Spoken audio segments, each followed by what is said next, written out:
이 성전을 헐라라는 제목으로 같이 하나님의 말씀을 나누겠습니다. 오늘 나와 있는 성경 본문인 이 성전 청결 사건은 다른 복음서와는 조금 다릅니다. 다른 복음서는 대부분 예수님이 십자가에 달리시기 직전 예루살렘에 입성하고 거기에서 하셨던, 그래서 십자가에 달리시기 직전에 있었던 사건으로 보통 기록을 하고, 또 성경 이제 공관복음 마태, 마가, 누가, 이 공관복음에서는 예수님이 예루살렘에 한 번 올라가신 것으로 보통 기록하고 있습니다. 그러나 요한복음에서는 예수님이 최소 예루살렘을 3번 정도 올라가신 것으로 기록하고 있고, 오늘 나와 있는 성전 청결 사건도 예수님이 십자가에 죽기 직전이 아닌 예수님이 공생의 사역을 시작할 때부터 이 성전 청결 사역을 시작했다는 것을 보여주고 있습니다. 그래서 이 공관복음 마태, 마가, 누가와 요한의 관점은 약간 다르다는 거 여러분 아시고 오늘 본문을 보셨으면 좋겠습니다. 우리가 아는 예수님은 어떤 분이십니까?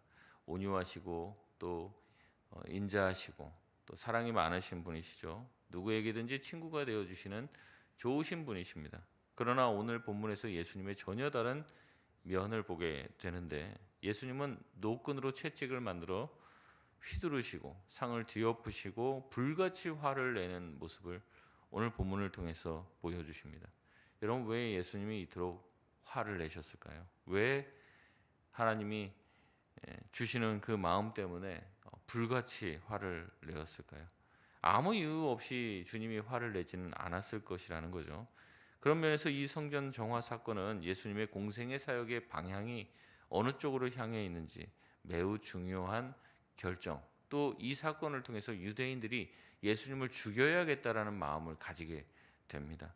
그렇기 때문에 굉장히 중요한 본문이라는 거죠. 오늘 말씀을 한번 살펴보면서 우리가 껍데기 신앙이 있다면 버리고 진실된 신앙인으로 거듭나는 귀한 시간 되시길 바랍니다.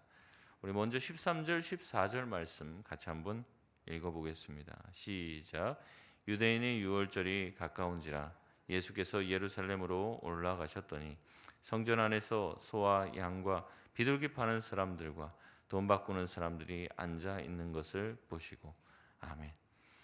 예수님께서 예루살렘에 올라가실 그 시기는 유월절이 가까운 시기였다고 말합니다. 유월절은 유대인에게 있어서는 최고의 명절이었죠. 당시 디아스포라 유대인들, 흩어져 있던 유대인들이 유월절에는 예루살렘에 모여서 하나님 앞에 제사를 드렸습니다. 이때 제물을 바칠 짐승을 자기가 있는 곳에서부터 끌고 오면 하나님 앞에 흠없는 제물을 바쳐야 되는데 그러기가 굉장히 어려운 것이죠. 멀리서부터 가져오니까. 그래서 가까운 데 와서 이제 자기가 가지고 있는 돈으로 제물을 사서 그것으로 하나님께 드리려고 했고요. 또 그 당시 통용되는 화폐를 드릴 수가 없고, 성전에는 성전 해당되는 성전세를 낼 때 해당되는 세겔로 바꿔야만 했습니다. 그러니까 또 환전을 해야 되는 거죠. 그런 이제 어떤 편의에 의해서 생겨지게 된 게 이제 성전 가까운 데서 소와 양과 제물을 파는 것이고 또 돈을 환전하는 일이었습니다. 근데 문제는 다른 게 아니라 장소였다는 거죠. 짐승을 사고 팔 수도 있고 또 환전할 수도 있습니다. 그런데 그들이 어디 와서 이것을 하고 있다고 얘기합니까?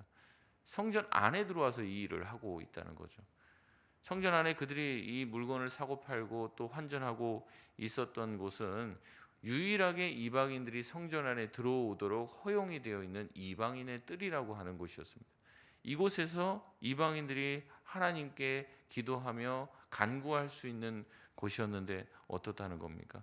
하나님께 올려드리는 이방인들의 기도 소리가 울려야 될 그곳에서 짐승의 울부짖음 소리, 또 사람들이 흥정하면서 돈을 환전하는 동전 소리, 호객 행위, 이런 소리들로 가득했다는 거죠.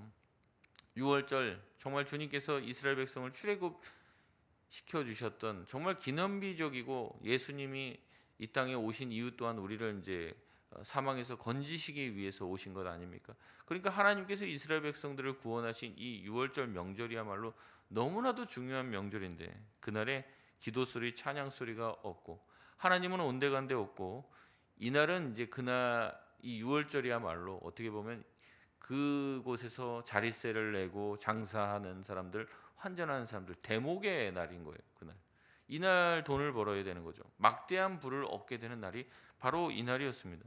그래서 모두가 다 돈을 버는 그 일에 함몰되어 있던 거죠. 하나님의 구원, 주님을 향한 찬양과 간구, 이거는 다 온데간데 사라져 버렸어요. 성전이 뭐 하는 곳입니까? 주님께 기도하는 곳이고 하나님 앞에 제사하고 회개하고 주님을 만나는 곳인데 그런 모든 기능은 사라져 버리고 한몫 잡는 날이 되었고 그 장소가 바로 성전이 된 것이요. 더 이상 성전은 성전이 아니게 된 것이죠. 예수님은 대노하십니다. 15절에 노끈으로 채찍을 만드시고 소와 양과 이 모든 것들을 다 성전에서 내쫓으시고 돈 바꾸는 사람들의 돈을 엎으셨다라고 말하고 있습니다. 그러면서 16절에 선언하는 거죠. 내 아버지의 집으로 장사하는 집을 만들지 마라. 성전을 통해서 이득 보는 것을 하지 말라고 이야기하십니다. 예수님은 특별히 성전을 표현하며 뭐라고 얘기하십니까? 내 아버지의 집이라고 표현하시는 거죠. 이는 예수님 자신이 하나님의 아들이심을 천명하는 것이고 성전의 진짜 주인이 누구신지 다시 한번 얘기하는 겁니다. 성전은 누가 주인이십니까? 내 아버지. 바로 하나님이 주인이시라는 거죠. 성전 맡은 자들, 그 사람들은 청직입니다. 제사장들, 대제사장들, 또 성전 안에 모든 기부를 맡은 레위인들이 주인이 아니에요. 하나님께서 잠시 그들에게 이 모든 것을 관리하도록 맡겼을 뿐입니다. 성전은 하나님을 위한 곳입니다. 그러나 장사꾼을 위한 것, 그 다음에 그 성전을 관할하는 제사장들을 위한 곳이 되어버렸습니다. 하나님과 하나님의 백성들이 만나는 그 귀중한 자리를 장사꾼의 자리로 바꾸고 자신의 배를 불리는데 그 모든 것을 이용하고 변질시켰다는 거죠. 이것이 바로 예수님이 경노하신 이유입니다. 그렇다면 지금 우리에게 이 말씀을 적용해 보면 지금 신약 시대에 사는 저와 여러분에게 성전은 바로 어디입니까? 바로 우리 자신이죠. 사도 바울은 고린도전서에서 이렇게 얘기합니다. 고린도전서 3장 16절 17절에 보면 너희는 너희가 하나님의 성전인 것과 하나님의 성령이 너희 안에 계시는 것을 알지 못하느냐? 누구든지 하나님의 성전을 더럽히면 하나님이 그 사람을 멸하시리라. 하나님의 성전은 거룩하니 너희도 그러하니라. 아멘. 하나님이 계시는 곳이 성전이니 하나님이 내 안에 계시면 성령 하나님께서 내 안에 계시면 내가 성전이 된다는 거예요. 주님이 우리의 마음에 계시니 우리의 마음이 성전이 되어야 하는 것입니다. 성전을 더럽히면 하나님이 그 사람을 멸하시리니라고 사도 바울은 말하고 있습니다. 그러니 우리는 주님이 성전을 외적인 성전을 청결하게 하셨다면 저와 여러분이 청결케 해야 될 것은 어디입니까? 바로 우리의 마음과 중심이라는 거죠. 주님이 거하시기에 합당한 성전이 되도록 해야 합니다. 주님께서 우리 중에 함께 하시겠다고 하시니 또한 우리의 모임이 성전이 되는 거죠. 그래서 교회에서 하는 모든 모임은 그 모임 자체가 성전의 기능을 하게 됩니다. 건물 말고 교회 구성원이 모이는 모임이 성전이라는 거예요. 그러면 그 모임이 어때야 된다고요? 거룩해야 하는 거죠. 하나님이 계시기 때문에 거룩한 모임이 돼야 됩니다. 우리의 모임을 통해 하나님을 경험하고 말씀이 나눠지고 기도를 하면서 하나가 돼야 되는 거죠. 근데 만약에 이 모임이 변질이 되면 어떻게 되겠습니까? 모일 때마다 싸우고 모여서 시기 질투하고 남 잘된 꼴 못 보고 내 자랑하고 온갖 세상 이야기와 정치 이야기로 뒤덮여진다면 그 모임이 주님이 기뻐하시는 모임이 되겠습니까? 그렇지 못하죠. 거룩해지지 못하는 거예요. 예수님이 만약에 그 모임을 보셨다면 한번 상상해 보십시오. 주님이 오셔서 우리가 모임하고 있는데 맨 그런 얘기만 하고 있고 어디 놀러 갈 생각만 얘기하고 하나님이 기뻐하시는 일들에 대해서 진지하게 이야기하고 있지 못하면 우리의 모임을 뒤엎어 버릴 수도 있지 않겠습니까? 우리가 그것을 기억해야 된다는 거죠.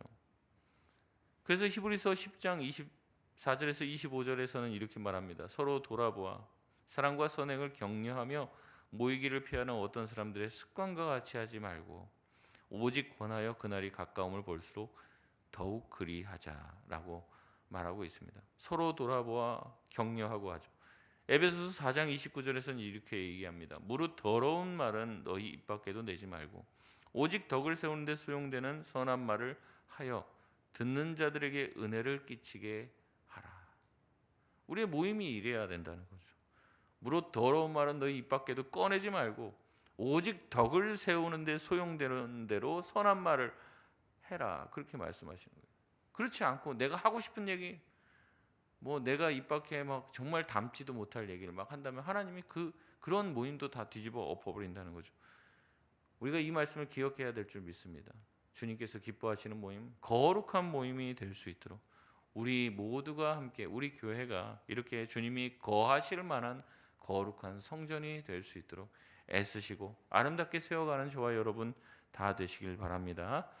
예수님의 도발적인 행동을 보고 17절의 제자들은 시편 69편 9절의 말씀을 떠올립니다. 결국 예수님의 성전 정결 이 사건이 유대 지도자들의 분노를 사게 돼서 예수님이 십자가에 못 박히는 단초가 되게 된다는 거죠. 그래서 주의 전을 사모하는 열심, 그것 때문에 그런 거 아닙니까? 아버지의 집이 어떻게 이렇게 변질이 되었는고 주님이 분노하셨죠. 그 주님의 전을 사모하는 그 열정이 어떻게 되냐, 오히려 예수님을 삼키게 되어버리게 되었다라는 말씀을 하는 거죠. 18절에 유대인들은 예수님에게 묻습니다. 우리 18절 말씀 같이 한번 읽겠습니다. 시작. 이에 유대인들이 대답하여 예수께 말하기를 내가 이런 일을 행하니 무슨 표적을 우리에게 보이겠느냐. 아멘. 유대 지도자들은 지금 얘기합니다. 예수님이 그렇게 성전 정화 사건 도대체 뭐 하는 짓이냐? 내 아버지의 집을 이렇게 장사하는 집으로 만들지 말라. 얘기를 하면 어때요? 회개해야 되고 뉘우쳐야 되는데 그게 아니에요. 오히려 뭐라고 했냐면 네가 무슨 권한을 가지고 네가 뭔데 지금 여기 와서 이 난리법석을 치느냐 이렇게 얘기를 하는 거죠. 네가 선지자냐? 그러면 선지자면 뭐가 있어야 돼요? 표적을 행할 줄 알아야죠. 네가 선지자인 증거를 가지고 와라 이렇게 요구를 합니다. 그들은 성전의 거룩함보다 지금 예수님이 하신 그 말씀에 비추어서 자기 자신을 바라보기보다 자신들의 권한을 내세우고 있습니다. 내가 이 성전 권한인데 네가 와서 뭔데 지금 내가 장사 다 허락해 줬는데, 근데 하나님이 허락해 준 게 아니잖아요. 지금 청지기가 주인 노릇을 하고 있는 겁니다. 자신들의 기득권과 자신들의 권위 체계에 대한 관심이 더 큰 것이죠. 이 성전이 정말로 하나님의 뜻대로 세워져 가는지는 관심이 하나 없습니다. 그러니까 예수님을 향해 네가 뭔데? 네가 뭐라도 돼? 왜 나서고 있어? 지금 그 얘기를 하는 거죠. 그러자 예수님께서 말씀하십니다. 19절에 예수께서 대답하여 이르시되 너희가 이 성전을 헐라 내가 사흘 동안에 일으키리라. 예수님은 충격적인 선언을 하십니다. 이 성전을 헐라. 이런 성전 필요가 없다는 거죠. 하나님과 상관없는 이런 건물 뭐 하냐는 겁니다. 무너뜨리면 내가 사흘 만에 다시 일으킬 것이라고 하는 어찌 보면 말도 안 되는 이야기를 꺼냅니다. 유대인들이 얘기하죠. 아니 무슨 46년 동안 짓고 있었는데 아직도 다 못 지었는데 지금 네가 무슨 무너뜨리고 3일 만에 건축한다는 이야기냐. 이제 표적을 보여달라고 했을 때 예수님이 그 표적을 보여주겠다는 겁니다. 무엇을 얘기합니까? 21절의 말씀처럼 성전된 자기 육체를 향해서 예수님이 나중에 십자가에서 죽으시고 부활하시는 사건, 그것이 그들에게 표적이 될 것이다. 예수님이 메시아임을 알게 되는 표적이 될 것이라고 이야기하고 있는 것이죠. 사람들은 지금 건물만 보고 있습니다. 성전의 화려함만 보고 있습니다. 그러나 예수님은 거꾸로 그 성전이 원래 보여주려고 하는 것, 결국에 하나님을 만나게 하는 것, 죄된 인간이 죄 씻음을 받을 수 있는 것, 결국 예수님의 십자가 사건을 보여주고 있다는 것을 말씀하고 계신 것이죠. 이것이 바로 요한복음에 나와 있는 신학의 핵심인 성전의 대체입니다. 요한복음에 보면요 계속 그런 말씀이 나와요. 우리가 주님 안에 거해야 되고 예수님 안에 거해야 되고 우리가 예수님 안에 거하고 예수님이 내 안에 거하고 이 상호내조를 계속해서 얘기를 해요. 우리가 예수님 안에 있어야 된다. 그리고 예수님 안에서 뭐든지 구하면 다 이루어진다. 계속 예수님과의 연합을 얘기를 하고 있습니다. 근데 왜 그 얘기를 하냐? 이제는 눈에 보이는 성전에 가서만 하나님을 만날 수 있는 게 아니에요. 이제 우리가 주님과 연합하게 되면은 그 안에서 우리 자신이 성전이 되고 성전이 이제는 예수 그리스도로 대체가 되고 나아가서는 우리 자체가 성전이 걸어다니는 성전이 된다는 거죠. 과거에는 돌로 지은 성전에 하나님을 만날 수 있었지만 이제는 참된 성전이신 예수님이 오셨습니다. 그래서 예수 그리스도를 통해서만 하나님을 만날 수 있다고 얘기하는 거죠. 그래서 요한복음에 계속 그런 얘기가 나오는 겁니다. 예수님이 내가 곧 길이요 진리요 생명이니 나를 통하지 않고는, 나를 말미암지 않고는 아버지께로 나아갈 수 없다라고 말씀을 하고 있는 것이죠. 유대인들은 외형적인 화려함과 연수를 자랑합니다. 하지만 예수님은 말씀하십니다. 그딴 거 하나 필요 없다. 다 헐을라, 다 무너뜨리라고 얘기하는 거죠. 하나님이 계시지 않고 하나님이 무시당하는 성전 의미가 없다. 본질이 빠진 껍데기는 아무짝에도 쓸모가 없다. 습관적인 신앙, 껍데기만인 종교 생활은 아무 능력도 없다고 말씀하고 있습니다. 주님은 그것을 다 헐라고 말씀하시는 거죠. 그 자리에 무엇을 세우라는 겁니까? 3일 만에 내가 다시 세우겠다. 뭘 세우라는 겁니까? 부활하신 예수 그리스도, 십자가의 주님의 마음을 우리 가운데 다시 세우라고 얘기하고 있습니다. 우리 마음 가운데도 내가 자랑하는 신앙의 공든탑이 있다면 그 껍데기가 아니라 본질 대신 오직 예수 그리스도의 십자가로 우리가 다시 세워지고, 나는 약해지고 나는 죽고 예수 그리스도로 살아가는 인생 되시길 바랍니다. 제들은 그때 당시는 예수님의 말씀을 이해하지 못했다고 말씀하십니다. 그러나 22절에 보면 부활하신 후에 이 말씀을 기억하고 비로소 믿게 되었다고 말씀을 하십니다. 23절에 예루살렘의 표적을 행하시고 예수님은 기적을 행하십니다. 많은 사람들이 그 기적을 믿고 예수님을 따랐으나 24절에 예수님은 그들에게 자신을 맡기지 않았다, 의탁하지 않았다라고 이야기합니다. 이게 원어로 보면요, 이 23절 24절에 이렇게 나와요. 많은 사람들이 예수님을 믿습니다.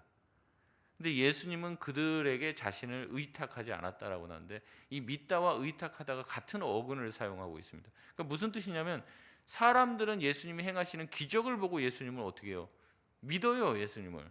근데 예수님은 그들을 믿습니까? 안 믿습니까? 안 믿어요. 이게 무슨 말입니까? 사람들은 기적을 보고 환호하면서 예수님을 따라갑니다. 그러나 예수님을 알고 있는 거죠. 이들의 믿음이 진짜 믿음이 아니라는 거예요. 어려움이 생기고 예수님 때문에 핍박당하는 일이 생기고 예수님 때문에 고난을 당하게 되면 다 어떻게 해야 된다는 거예요? 다 도망갈 사람이라는 걸 아는 거죠. 그러니까 예수님은 자기 자신을 그들에게 맡기지 않았다, 믿지 않았다라는 겁니다. 예수님이 그들의 욕구를 채워주고 밥을 먹여주고 기적을 행하고 병을 고쳐줄 때는 예수님을 따라가는 조건부 믿음이었습니다. 그러나 그것과 상관없이 십자가의 고난이 닥치면 언제든지 그들은 돌변해 예수님을 십자가에 못 박으라 소리치는 군중이 될 것임을 예수님은 24절에 25절에 두 번이나 얘기하십니다. 친히 알고 계셨다. 그럴 것임을 친히 다 알고 계셨다는 거예요. 이 말씀은 저와 여러분에게 경고가 됩니다. 우리도 예수님을 왜 믿습니까? 우리가 기도하며 기적을 바라며 주님을 믿죠. 그리고 그것이 일어날 때는 주님을 환호합니다. 그러나 예수님 때문에, 예수님 믿었는데도 고난이 찾아오고 어려움이 찾아올 때 주님은 우리와 우리의 중심에 뭐라고 말씀하실까요? 글쎄, 너가 나를 지금 믿는다고 하는데 나는 잘 모르겠다. 너도 욥처럼 고난을 당하면 나를 떠날 것이냐? 아니면 끝까지 믿음 버리지 않고 믿음을 지킬 것이냐? 그러잖아요. 사탄이 와서 얘기하잖아요. 하나님, 욥이요, 지금 하나님이 잘 되게 해주시고 복 주시니까 저렇게 잘 믿지, 한번 쳐보십시오. 그러면 당장에 하나님 부인하고 떠날 것입니다. 그 믿음이 좋은 믿음이라는 거예요, 나쁜 믿음이라는 거예요? 나쁜 믿음이라는 거예요. 참 믿음이에요, 가짜 믿음이에요? 가짜 믿음이죠. 잘 될 때 주님 믿는 거 누구나 안다는 거예요. 근데 어려움 생겨봐라. 심지어는 생명 말고 나머지는 다 쳐봐라. 그러면 어떻게 되는지, 하나님 당장 부인할 것이다, 이렇게 얘기를 한다는 거죠. 주님은 우리가 어떤 마음을 가지고 주님을 쫓는지 알고 계십니다. 기적이 일어나면 좋아하고 내 뜻대로 안 되면 실망하며 주님을 떠나고 있는 구경꾼 같은 믿음을 가지고는 절대 십자가를 따라갈 수가 없는 거죠. 주님은 우리의 속마음을 묻습니다. 내면의 동기를 묻습니다. 너는 나를 도대체 왜 따르는 거냐? 너의 유익 때문에 나를 따르는 것이냐? 아니면 나를 사랑하여 따르는 것이냐?